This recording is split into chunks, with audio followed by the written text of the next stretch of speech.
So it's like that. If you make it past 2, you're gonna probably make it till 8. But then, hey, if you make it past 8, you're in it for the long haul. Like you're not going anywhere, right? I'm starting year 7. Okay. So not you got planning, one more. Not planning on going anywhere in the next couple of years, but hey, you got future plans. No, I'm staying put. So this is where I want to be. But welcome to the Rains Report with your host, Jason Rains. What's up, everybody? Jason Rains, your Casey seller with Remax Elite Realtors here, guys. We if you saw last Saturday's video. We're doing a new format, so just again, if you missed last Saturday, just touch on it very briefly. We're still releasing videos on Tuesdays and Saturdays, but Saturday's video is also being released as a podcast on all your favorite podcast platforms. So make sure to look it up, The Rains Report. We'll do it every single Friday. Now, last week we kind of focused more. It was the first podcast. We did more of an intro style. Who I am, what I'm about, how I got into real estate, all that stuff. But really moving forward, it's going to be, we're still going to talk about the market. We're still going to give advice and things like that. Sometimes it's going to be more focused on buyers, sometimes more focused on sellers. And then sometimes we're going to focus on agents, right? Maybe somebody's looking to get into real estate. And so we kind of want to talk about that side of things as well. And that's actually what we're going to cover today. So today is getting into real estate and kind of things that you should look for and things to expect, and is it hard and how much work is involved and all that jazz. So I got my guy Luke here again. Hello, folks. Going to be helping out and asking some questions kind of as we go.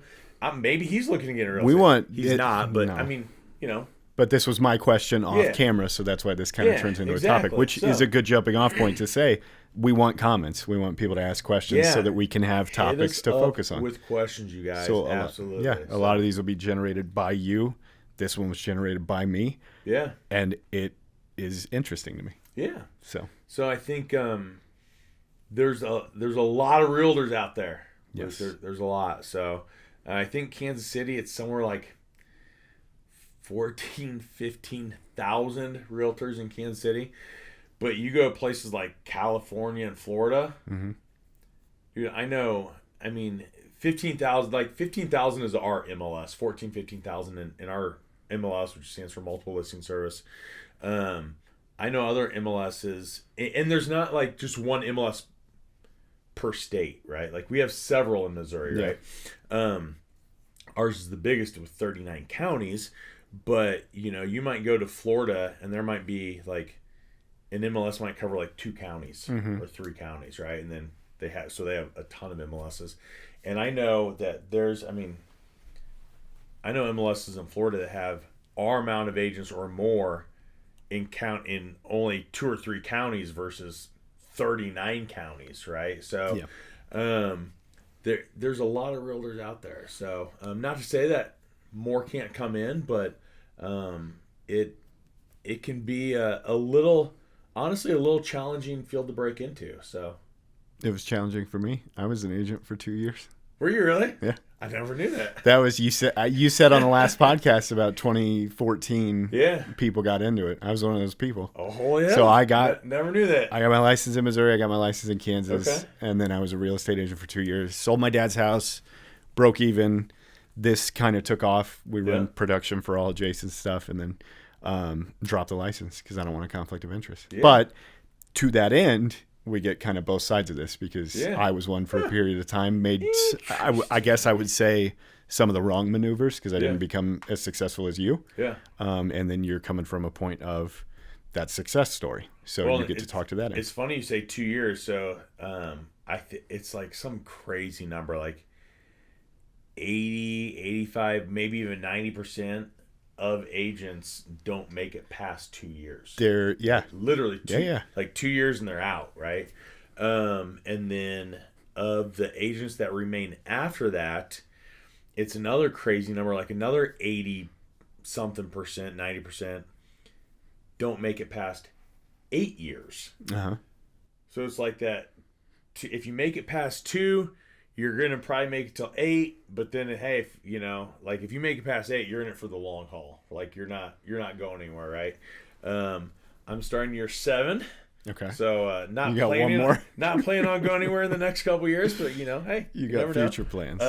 No, I'm staying put. So this is where I want to be. But there's reasons for that high of a turnover, right? One of the Yeah. primary is what we're going to talk about, which Yeah. is the broker relationship, how you choose that brokerage. Yeah, What's the best fit? I think the broker plays a lot into overall success. But then it's, yeah, I mean, I think we can say it comes mostly down to the individual broker.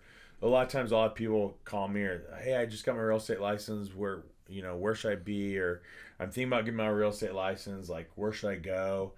And a lot of them don't even know, like, you have to join a brokerage for 2 years, right? You have to be licensed for 2 years before you can get your real estate broker's license, and then you can do your own thing if you wanted to, right? So, like, right now I could go get my broker's license, which I don't have because I haven't really had any desire to go get it, and I could just work for my own company and just do my own thing and just be me out there, right? I think a lot of it has to do with the individual broker, though, right? So, like at REMAX, where I'm at, they're individually owned franchises, and you might have a REMAX brokerage on. I'm going to try not to say any names here so I don't get in trouble. But you might have a REMAX brokerage in one part of the city. Yeah. We'll just leave it generic like that. Yep. You might have like a REMAX brokerage in one part of the city and a REMAX brokerage in another part of the city. And you might have completely different experiences at both, right? Yeah. They're both REMAX. Yeah. They should be the same. But they're not because of who's running the company, right? And not the overarching, like, hey, headquarters in Denver, Colorado. Like local here, who's running that brokerage, right? Like a branch manager. Yeah, kind of like a branch And manager. they can run things a little differently. Yeah, Okay. but they actually own the franchise, right? So, I always tell people, man, go interview with several, right? There are real estate companies out there that are known for kind of just more burn and churn. Hey, we're going to hire everybody we can. Yeah. We're going to throw them out there, see who does the best, and we'll keep the good ones, and the ones that aren't good, they're gonna end up falling by the wayside anyway. So whatever, right? Yeah. And a lot of the companies that are like that, they're making money off the agent regardless, because you have to pay dues and you have to pay all this stuff, right? So they're gonna make money even if the person fails. They're still gonna make money off them, right? So if they hire more people, they make more money. Hey, you drop out after a couple of years. Hey, we made some money off you, and now we're just moving forward, and it's this constant churning of all these dozens and dozens of agents coming into these companies every year. So I think that, but I do think it's important to go interview at several, kind of sit down. See, that's not the route I took, but that's what my recommendation would be. Were you for those recruited? Rather than pursuing? No, I wasn't. Yes and no. I mean, I had the conversation with my broker who I had an outside of real estate relationship with, and he said, "Go get your license. I'll hire you." Yeah. I was like, "Oh yeah, sounds good." Like, so I mean, I already kind of had an offer before. I even went to get my license. A lot of times people go get their license and then they're like, okay, now I gotta go find who I'm gonna work for. Mine was kind of opposite of that, so maybe that's why I only talked to that one. But I say if you're interested in real estate, go talk to several, get a feel for it. You see the office, talk to the agents. What are they like? Yeah. Talk to the brokers, see what they're like. What do they offer? Like, what kind of training and support and accountability do they have? You know, I know there are. Again, I'm not gonna say any other company names in this video. I'm gonna really try not to. But there are. There's one brokerage I'm thinking of that literally there's one broker for the entire state. So the entire state of Missouri, every agent that works for this company, there's one broker, and he doesn't even live in Missouri. No. So how much help are you really getting there if you need help? Yeah. I mean, I don't know. I've never worked there, but I'm gonna say probably not a whole lot. You're probably not talking to that guy very often, right? Yeah. There's probably not a lot of collaboration going on. I can imagine. Right? Yeah. And even different Remax brokerages, because I do have friends that work at different ones, so I kind of see what goes on. Yeah. Within Remax. You know, there might be one that doesn't have any training at all. Like, they don't do training. Yeah. Or the training consists of, all right, guys, so what questions do you have today? Yeah. Right? That's not really training, right? Where at my brokerage, I can speak on that specifically, we have training every single Monday and Tuesday. Right? So we have training 2 days every single week without fail, right? Yep. Come and go. They're not mandatory. If you want to go, you go. If you need to leave, you leave. Yeah. Like, you come whenever you want. So it's very informal, but man, there's a lot of good information that gets going there. And you know, like at my office, we have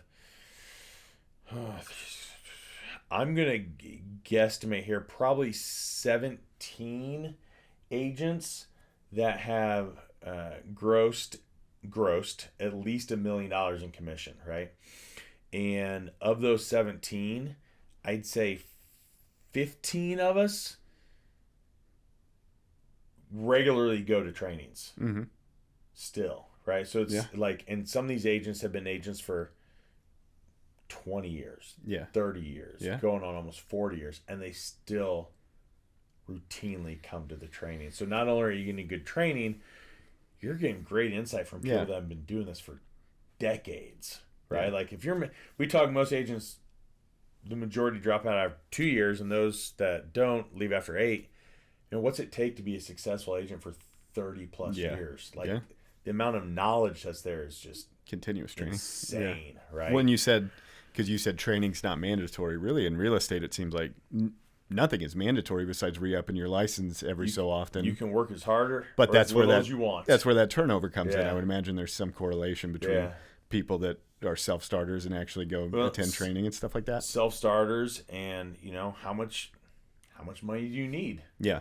Right? How much money do you need to pay the bills and survive, and you know, make your house payment, your car payment, and pay the rest of your bills, and buy your food and all that stuff, right? If you're selling 3 houses a year, it's probably not enough. You're probably gonna go have to get another job somewhere, and then does that job lend itself to still being able to do real estate?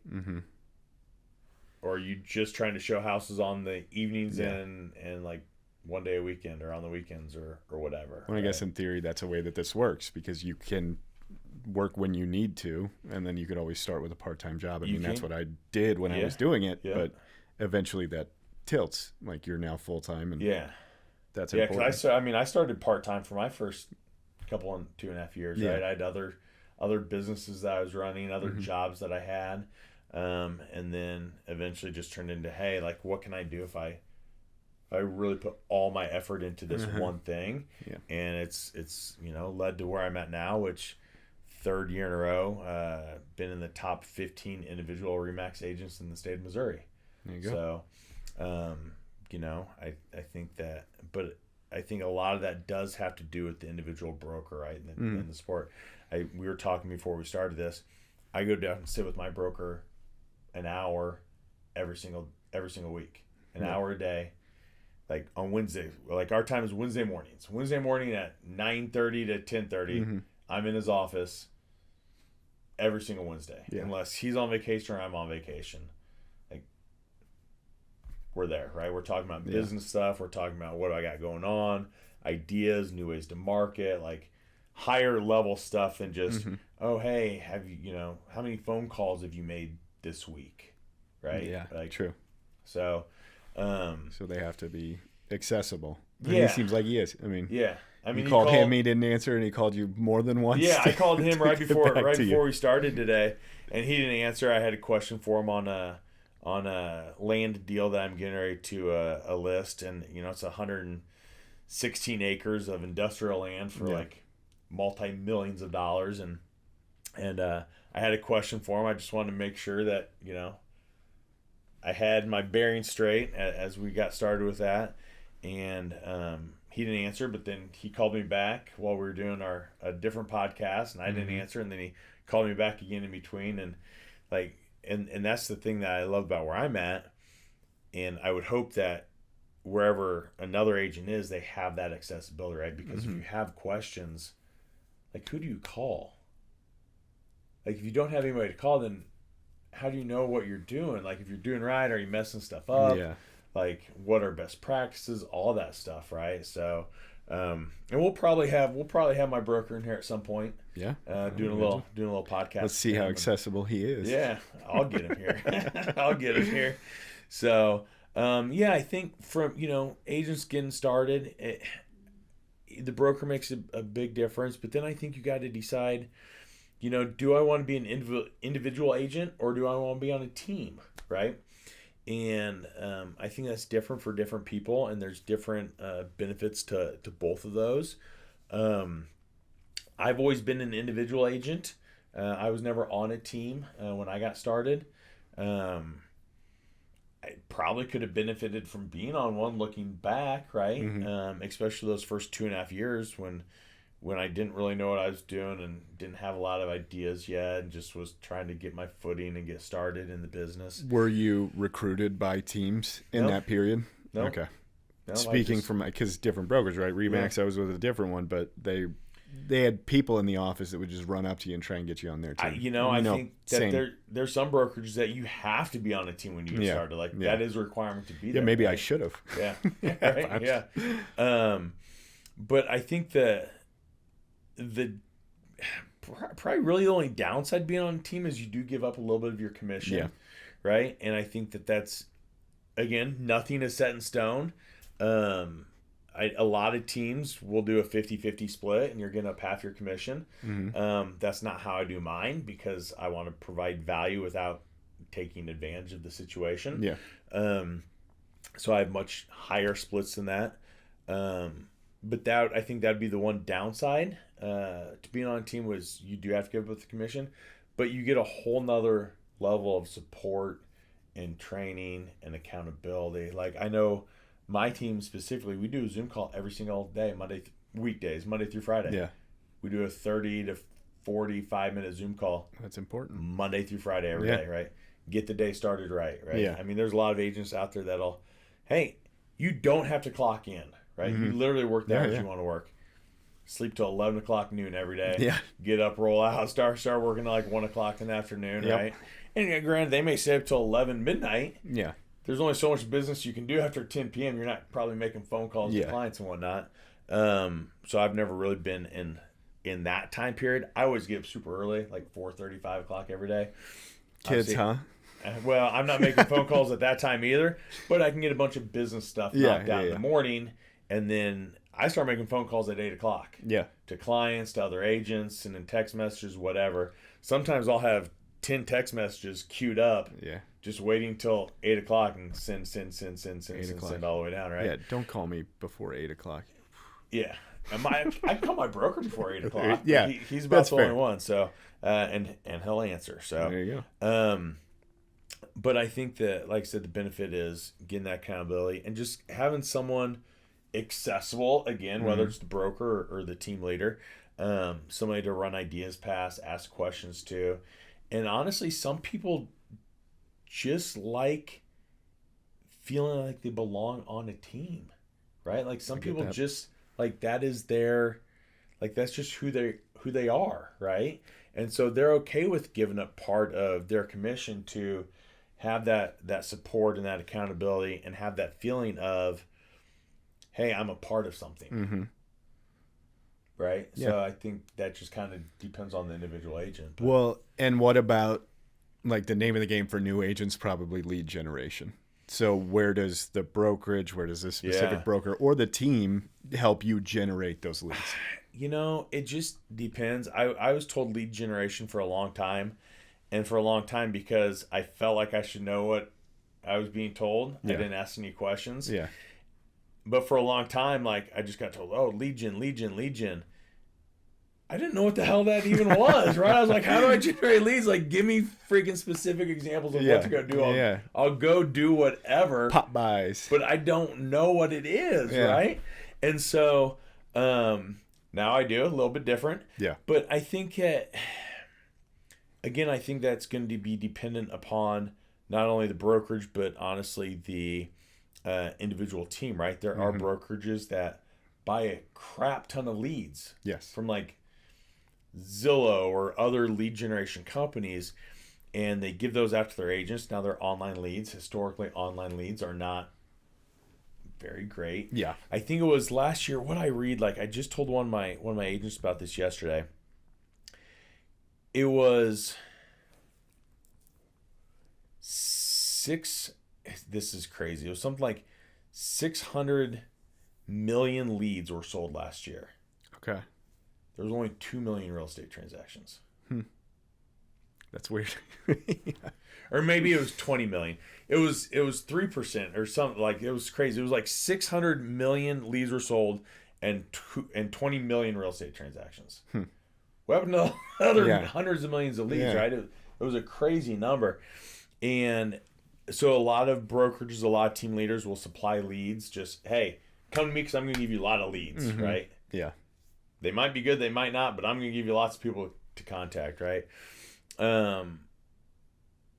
I would rather, like, my view on it is I'd rather teach you how to be successful like I've been successful, right? And I've been successful without spending money paying for those leads, right? I mean, paid leads are a form of lead generation, and I'm not saying they don't have their point, but you can't put everything into that one basket, right? Just focus on that, because real estate's an ever evolving industry, and what happens if at some point that goes away? And that's all you've ever done. Like, that's how you got all your business. Then what do you do, right? Like, I know people that spend, I mean, thousands of dollars, like $5,000, $6,000, $7,000 a month on online leads, right? And some of them don't even have a relationship with the people they've helped. And the people they've helped don't want a relationship. They just needed somebody to write the contract and give them a house. And that's all. They don't want a relationship. I want a relationship with my clients, right? To me, real estate's a relationship-based business, not a transaction-based business. And those people that have relationships refer me to their friends and their family and their coworkers in the future, right? But I would rather teach someone how to do what I've done. Maybe not the crazy videos, but like at least video, and like how to think outside the box, and different ideas on social media that we have. I don't want to release them all on the podcast. But you know, different ways to market properties and do open houses, and there's a whole bunch of other things. I would rather teach someone how to do that and teach them how to get their leads than just hand them leads and say, go call these people and try to get a deal done. True. Right? I think that long term they'll be more successful if I teach them how I did it. And I'm not really worried if they leave me, because again, like there are, I don't know, I just have an abundance mindset, right? I can't help every person out there that needs help, right, with real estate. So if you're on my team for a couple of years and you decide you don't want to do the team thing more and you want to go on your own and you're doing the same thing I was doing, we still have different groups of people that we're going to attract, right? And if this group over here is attracted to you and they're not me, then they never would have been attracted to me, and they were never going to use me anyway. So at least you're able to help them if I can't. You can't help 600 million people? I mean, I wish I could, but no. So to that end, though, because marketing is an important part of the brokerage relationship as well, because they would give you could speak to this. Do they give you tools to help market just the brokerage itself rather than you having to come up with everything on your own? So like RE/MAX is getting ready to roll out company-wide platform called KV Core. It's been around for a few years. EXP's used it for a while. We've actually, so it's only being rolled out in Canada right now because the stuff they were using, that contract expired, so they wanted to roll it out there first because they had to have something, right? But they're going to start rolling it out in like core regions in the States, and then eventually I think all RE/MAX agents will have access to it. There's some other particulars there that just get kind of boring, so on all those. But we've actually been using it at our office for 1.5 years already. before Remax ever even announced that they were going to use Yeah. it. I mean, it's a company anybody can hire, pay for the company. But there's a ton of things you can do inside of that platform to get leads, if you will, whether it's paid or free or just tons of different marketing stuff, right? So, well, and even marketing the property once you get a listing or something. yeah, right? I mean, Remax. I mean, again, different companies have different stuff, but some don't help you at all, and you have to form everything. Yeah, and some have more templates than you could ever even use, and all your marketing is done. It's just plug and play at that point. Yeah. Changing out the wording and putting in different pictures, but the overall format's already done for you. So, and I would say Remax alone is probably a trusted brand, where if you have that name on your marketing, it's got perception. I'm biased, right? Obviously, I'm biased. True. Remax is the only place I've ever been, and stats can be whatever you make stats look like to be, right? We all know that. But historically, Remax sells more homes per year than any other brokerage. Okay. Worldwide. Yeah. Right. Worldwide. Yeah. So, but yeah, I think they were the first company last year to ever sell over $2 billion billion dollars worth of real estate in a single year. So Sotheby's didn't do that with one house. Nah, probably not with one house. No. So yeah, Remax sells their fair share of homes. Yeah. So yeah. So then, to that end, say I just got my license and I'm going and interviewing some brokers. What are questions you should ask a potential broker? I think it's do you have any different technology platforms that you guys utilize, right? Like that KV Core would be a technology platform, right? Yeah. What kind of marketing is available, like we just talked about? What level of accessibility do I have, right? To you specifically, the broker. Yeah. Do I have to be on a team? Can I be individual? Do you have expectations of how often I'm at the office? I'm at the office a little bit. I don't spend a ton of time in the office. There's only so much you can do at the office, right? There's only so much you can help people while you're in the office versus being like out showing houses and out meeting with people. Your home Wi-Fi is probably a lot better too. I actually mine's kind of our office Wi-Fi was terrible. Mine kind of sucks. I think it's dang. But yeah, well, AT&T.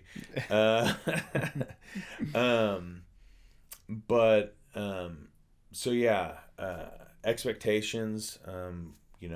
Do they have training? What kind of training do they have? What do they cover at their trainings?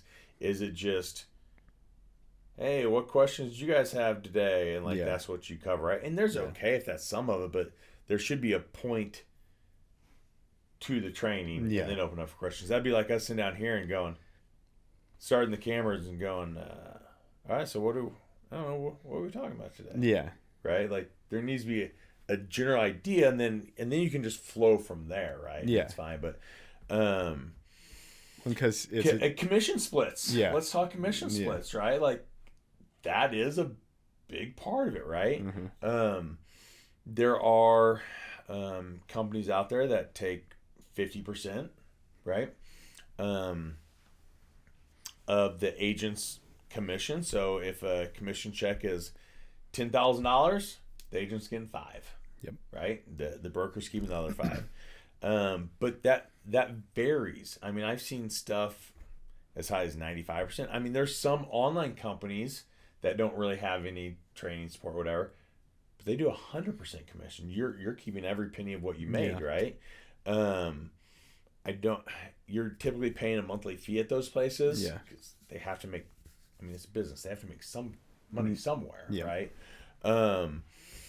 You don't get in business to do stuff for free, right? But I think commission splits are a big part of it. If you're going to be on a team, what are those commission splits? Yeah. So let's look at if you're at a brokerage and they take 50% and you're on a team and they take 50%, that $10,000 commission check just went to $2,500 bucks. Yeah. Holy hell, how many houses do you have to sell now to equal the same thing, right? And obviously on your own it would have been 10, and so some people are like, well man, I'll just do it on my own. Yeah.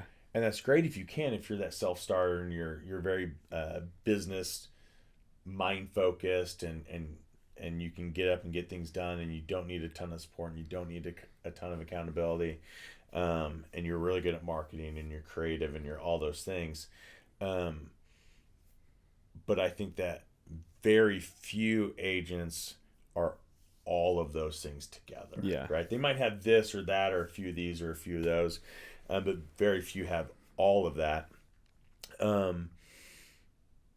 So I would say, everything's negotiable. Try to negotiate a little bit, right? And then if you're on a team, what are those splits? And find somebody that maybe gives a little bit more than maybe somebody else gives. Which that's a bit derivative, right? Like a team lead would basically be, you're a broker within a broker. And so are you asking the same questions to a potential team lead as you would a broker? It's kind of the same concept. Yeah. Okay. And again, every team lead's going to do things completely different. Yeah. I know team leads out there that their team members can't even get a hold of them. Yeah. And that's your team lead, not even your broker, right? I mean, I'll get calls from agents on other teams going, "Hey, I have a question." I'm like, "Yeah, where's your team lead at?" "Oh, XYZ, whatever." I'm like, all would right. it? I guess I'm interested. Would there be a situation where a team lead would not accept somebody who's trying to be a part of that team, or is it just like the real estate game where it's just like you got to bring them in, and if they fall by the wayside, it is what it is? I think that you're still looking for a certain particular type of person, right? Because you got to think, especially if you are providing training, you are providing support and accountability and accessibility, and you have, let's say, 10 agents on your team, and let's say 5 of them don't do anything, they're still taking up your time that you could be devoting to these other 5, right? Yeah. Or if you can get a group of 10, that's great.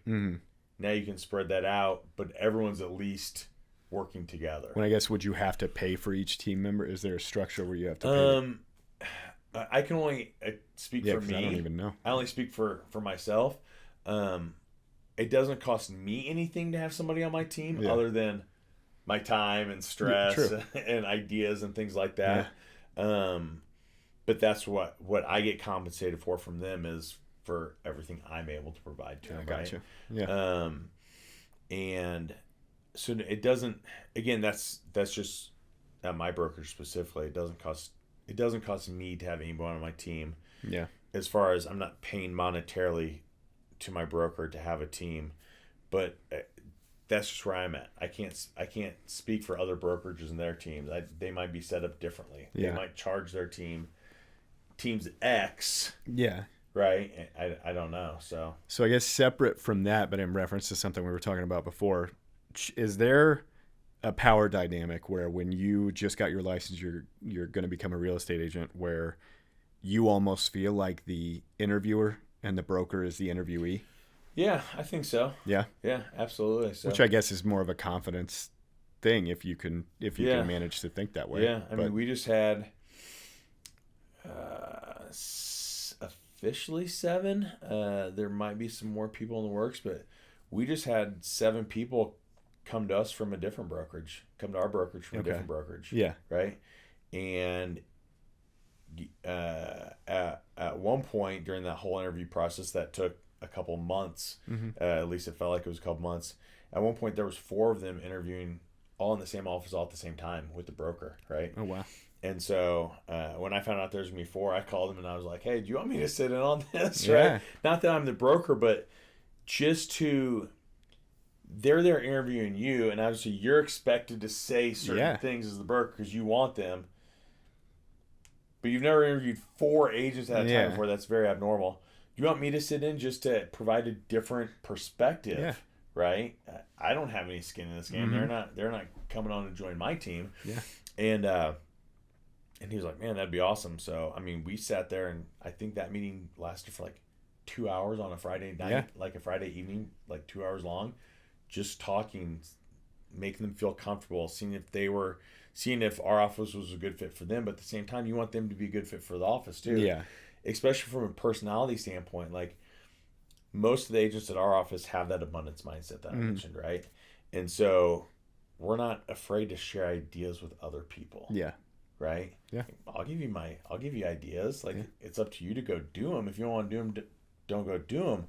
But a lot of times you get this mentality in real estate where at other brokerages anywhere, it's like, oh, I can't share my ideas. Like, those are my ideas. If I share them, then you're going to use them and you're going to get clients that I could have got, right? And so you don't get that collaboration that we have. So but yeah, so interesting to think about, just that, because I mean, that's the flip side of when I was coming out of college and I interviewed with a panel of people that were looking to hire me, and now it's kind of the other way around with that. Police department. Just, I mean, there was like a group of like 6 people, and so I was sitting in a chair like this. There were 6 people on the other side of the table, and they were all asking me questions to see if I was like, if they wanted to hire me, right?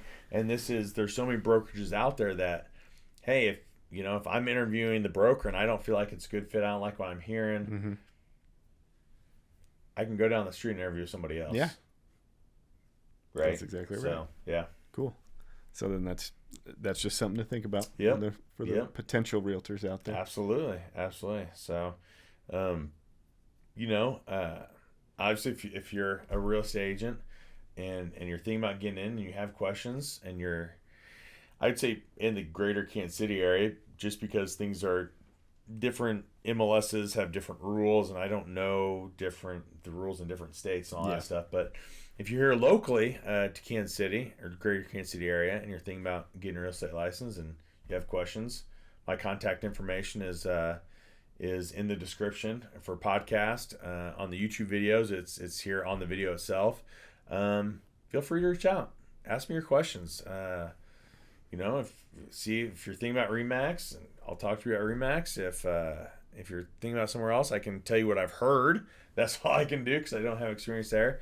But if you're looking to be on a team, let's have a conversation and see if you're a good fit. I'm always looking to add great people onto my team. So and drop us a line in the podcast comments. We're always looking for new topics. Yes, fresh ideas, questions, and topics. Give them to us, and we can talk about it on another show. So give us some comments. What do you think about Jason? What he looks like? What he wears? Let's read those. In a RE/MAX shirt. Come on, bro. I almost wore my Nick Bolton jersey today. We got Red Fridays. So it is Red Friday. I mean, I'm wearing red. It's not Chiefs red, but red. It counts. But my Nick Bolton jersey would have been signed. So I'm just saying there is that. So whatever. It's been a little different. Whatever. That's all right. Can't all have Nick Bolton signed rookie jerseys. Right? No, we can't. So, all right, guys. Until the next video. Have a great one.